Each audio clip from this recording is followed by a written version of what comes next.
కేంద్ర ప్రభుత్వ ఉద్యోగులు, పెన్షనర్లకు సంబంధించిన కీలక అంశాలపై కేంద్ర ప్రభుత్వం సానుకూలంగా స్పందించింది.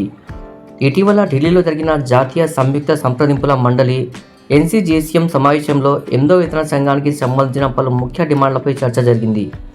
ముఖ్యంగా పెన్షన్ పెంపు, కుటుంబ పెన్షన్, ఓపీఎస్ అమలు వంటి అంశాలు ఉద్యోగుల ఆశలు పెంచుతున్నాయి. ప్రస్తుతం ఉద్యోగి లేదా పెన్షనర్ మరణించిన తర్వాత వారి కుటుంబ సభ్యులకు మొదట 50% కుటుంబ పెన్షన్ ఇస్తున్నారు.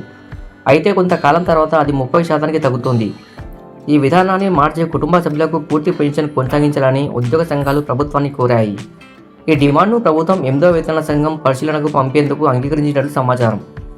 అలాగే ప్రతి 10 ఏళ్లకోసారి కాకుండా ప్రతి 5 ఏళ్లకోసారి పెన్షన్ సవరణ చేయాలని కూడా ఉద్యోగ సంఘాలు డిమాండ్ చేశాయి. పెరుగుతున్న ధరల దృష్ట్యా వృద్ధ పెన్షనర్లకు ఇది ఎంతో అవసరమని పేర్కొన్నాయి. ఈ అంశాన్ని కూడా 8వ వేతన సంఘం పరిశీలించనుంది. దివ్యాంగ పిల్లలకు కుటుంబ పెన్షన్ పొందడంలో ఉన్న ఇబ్బందులపై కూడా సమావేశంలో చర్చ జరిగింది. ప్రస్తుతం ఆదాయం లేదని సర్టిఫికేట్ సమర్పించాల్సిన నిబంధన వల్ల చాలా కుటుంబాలు ఇబ్బంది పడుతున్నాయని ఉద్యోగ సంఘాలు వివరించాయి. దీనిపై ప్రభుత్వం త్వరలోనే మార్పులు చేసే అవకాశం ఉంది. పాత పెన్షన్ విధానం అంశంపై కూడా కీలక చర్చ జరిగింది.